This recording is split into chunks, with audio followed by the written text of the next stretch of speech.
tinggi, bahkan sekelas universitas yang levelnya A pun, Pak, itu mereka perlu lanjutan dari sosialisasi dan bentuk BIMTEK dan lain sebagainya.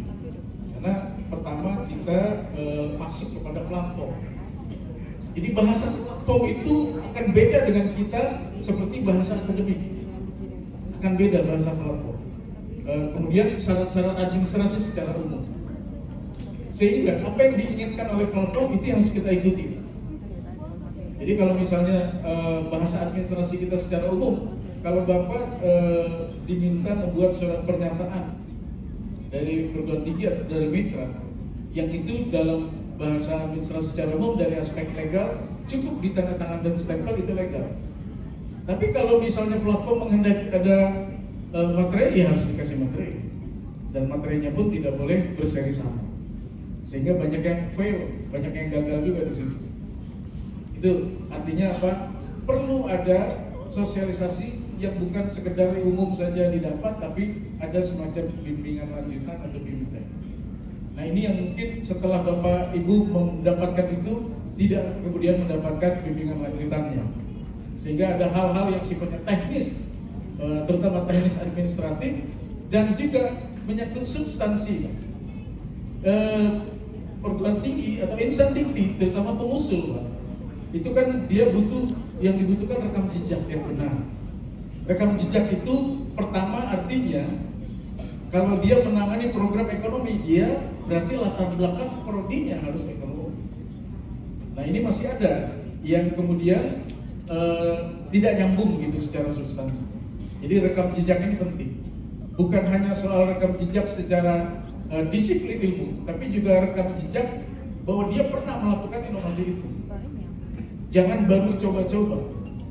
Artinya kalau secara substansi ini nggak dapat. Nah, yang pertama kali dilakukan mixing dan verifikasi kelayakan itu di substansi sebelum kita masuk ke anggaran RAB.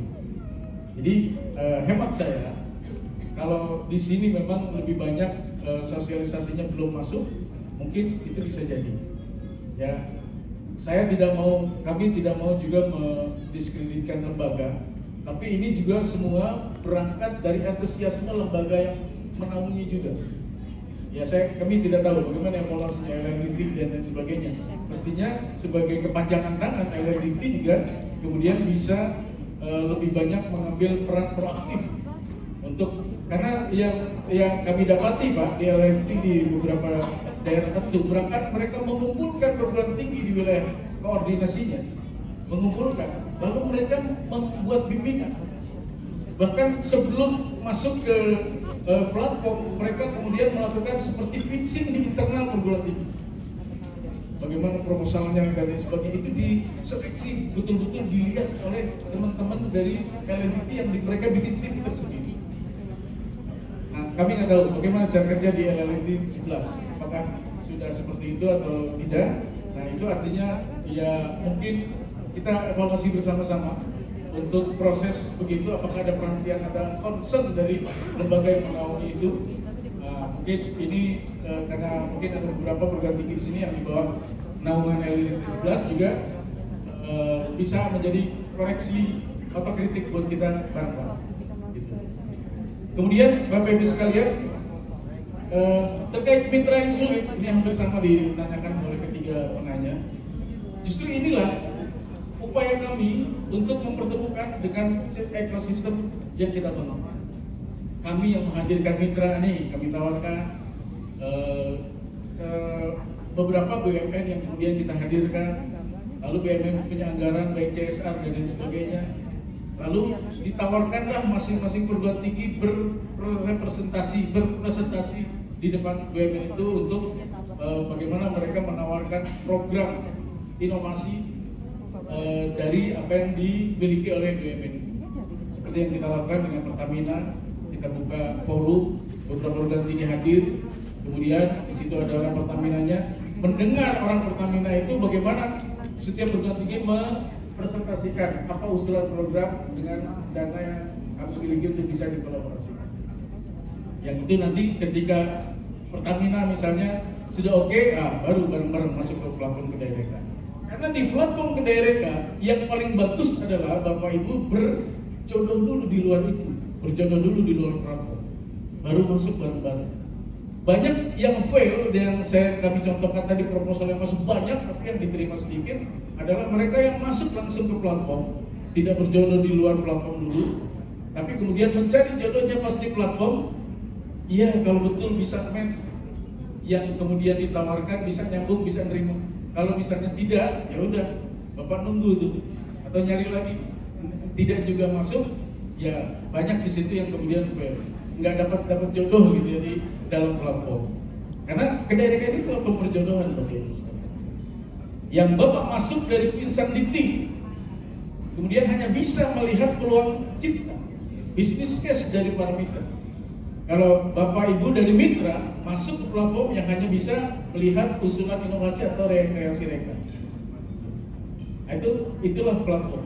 Sehingga kalau misalnya sudah melihat jodoh, lalu di klik mengajukan perjodohan itu, ya alternatifnya diterima atau ditolak, atau dipertimbangkan. Kalau diterima ya bisa langsung, langsung mengajukan proposal. Kalau ditolak, Bapak Ibu harus cari lagi. Itulah konsekuensi dari platform.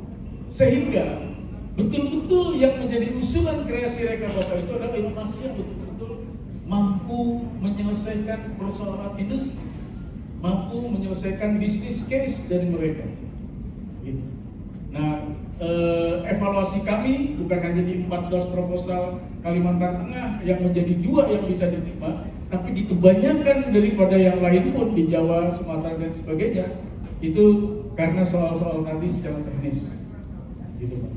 Nah kalau proposal bisa saja Bapak sampai 50 Kalimantan Tengah mengajukan, tapi kan ironis sekali kalau cuma misalnya tadi cuma 2, 3, 4 gitu ya kemudian. Nah ini harus ada kita cari cepat. Di mana, kenapa ini bisa terjadi tidak diterima dan lain sebagainya. Yang pertama tadi Pak, soal substansi, persyaratan, rekam jejak segala macam. Substansi itu betul-betul inovasinya menawarkan, inovasi itu betul-betul menyelesaikan persoalan dari inti. Nah kemudian yang kedua biasanya di teknis administratif tadi seperti yang saya sampaikan, persyaratan administratif. Lalu yang paling krusial lagi di RAB Pak, karena kita programnya namanya matching fund, dananya harus match antara usulan dana yang disiapkan, dana padan yang disiapkan oleh mitra dengan yang diusulkan ke MF. Itu betul-betul harus sesuai, karena hitungan dana di MF itu harus sesuai dengan permenq, pertanggungjawabannya juga. Nah, kita akan mengeluarkan dana hibah seperti yang diajukan kalau dana dari dana padanannya itu benar secara akuntabilitasnya. Jadi kalau Bapak ada dana in-kind, misalnya sewa gedung, misalnya in-kind-nya adalah ada fasilitas produksi gedung, kendaraan operasional, tentu harus valuasinya harus benar, rasional.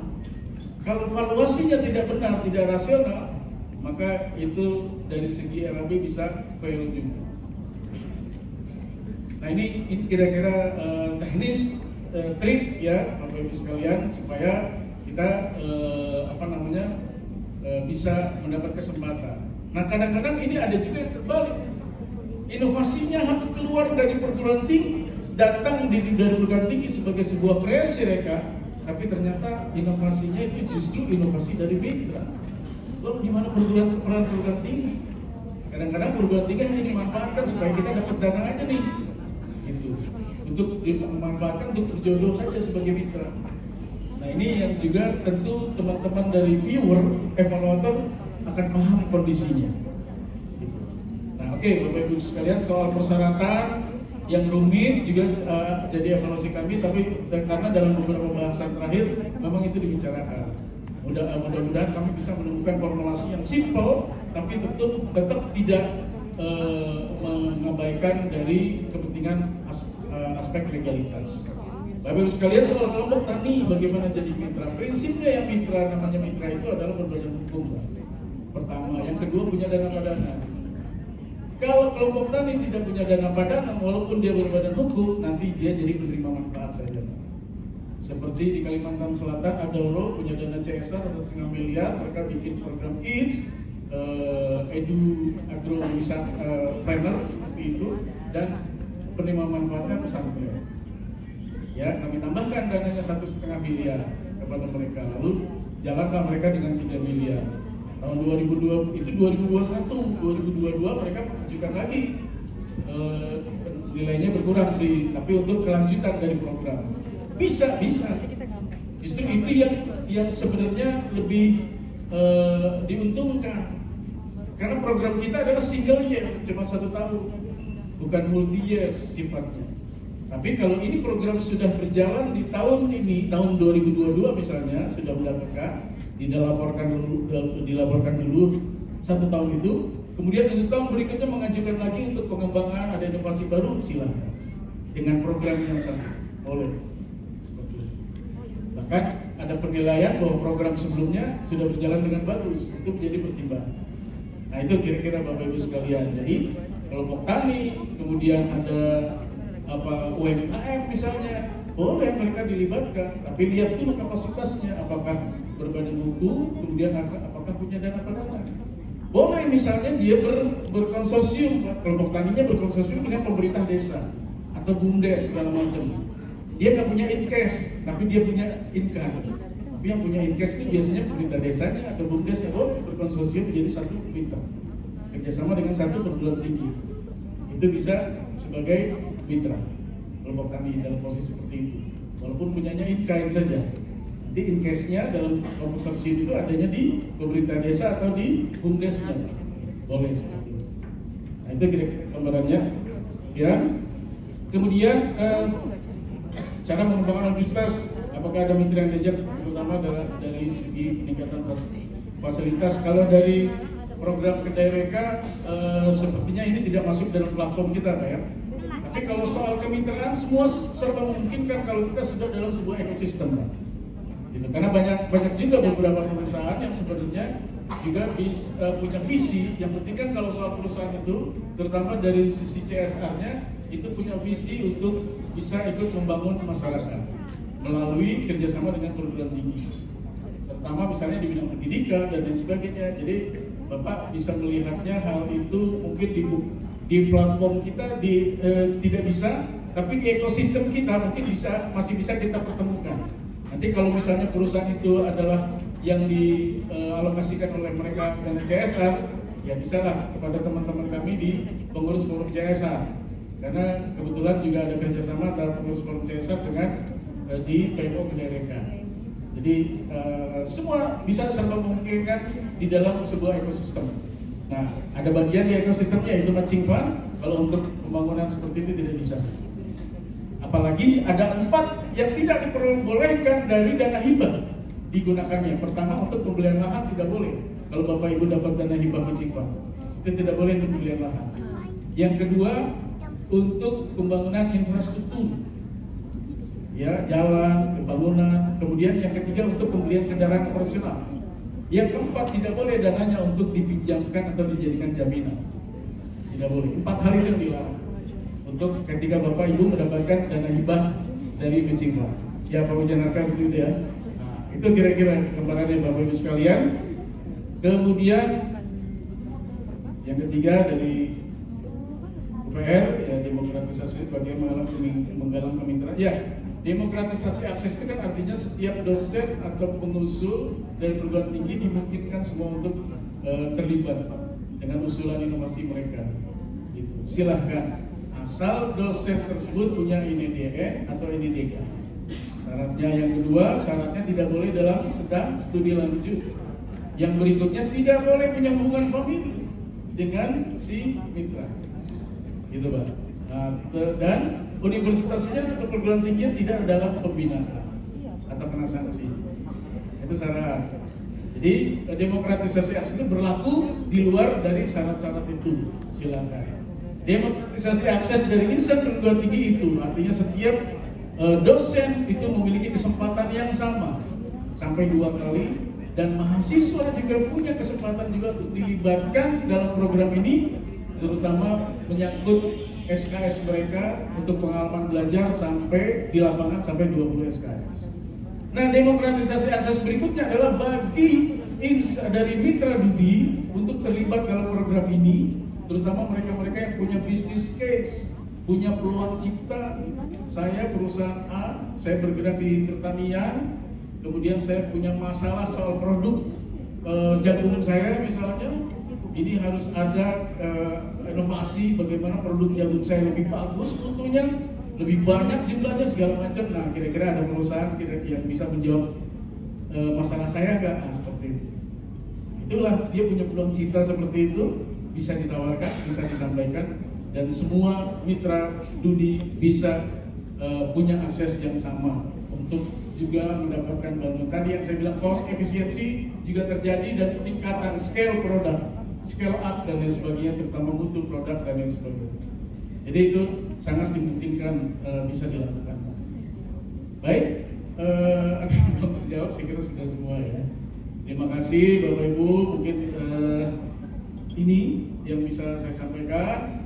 Jadi kalau bicara dari Bapak soal strategi dan teknik, Bapak persolek diri sendiri lah, perkuat inovasi. Kalau ada di platform inovasi, kecantikan Bapak menawarkan, kan ini biro perjodohan saya, platform perjodohan. Bayangkan kalau platform perjodohan Bapak ingin diminati orang, kan harus bersolek diri, harus mempercantik, harus memperkuat inovasi. Kira-kira bakalan dicolek gak saya ini? Bahkan dilamar gak, kan begitu kan? Nah, syukur-syukur sudah acara duluan di luar platform, itu lebih bagus. Kalau Bapak Ibu berjodoh duluan di luar platform, maka kami fungsinya sebagai KUA, Pak. Tinggal kita kawinkan, kita kasih mahar, kan gitu. Tapi kalau Bapak masuk ke platform, kami jadi biro jodoh. Kalau belum jodoh dulu di luar platform, kami jadi biro jodoh. Kami bantu mencarikan mitra yang cocok di sini dengan otomatisasi proses tadi. Begitu kira-kira gambarannya Bapak Ibu sekalian. Jadi strateginya Bapak percantik, perkuat bargaining supaya bisa dilirik dan bisa dilamar. Perusahaan itu Pak mau bekerja sama, karena saya juga orang forum CSA, bekerja sama dengan perguruan tinggi betul-betul punya inovasi luar biasa. Tawaran sumber daya juga luar biasa, manusia terutama. Itu. Terima kasih. Mohon maaf bila jangan berkenan. Gak ada lagi, cukup ya? Cukup. Terima kasih. Assalamualaikum warahmatullahi wabarakatuh. Kira-kira kepada 3 orang penanya tadi terpuaskan ya atas jawaban dari para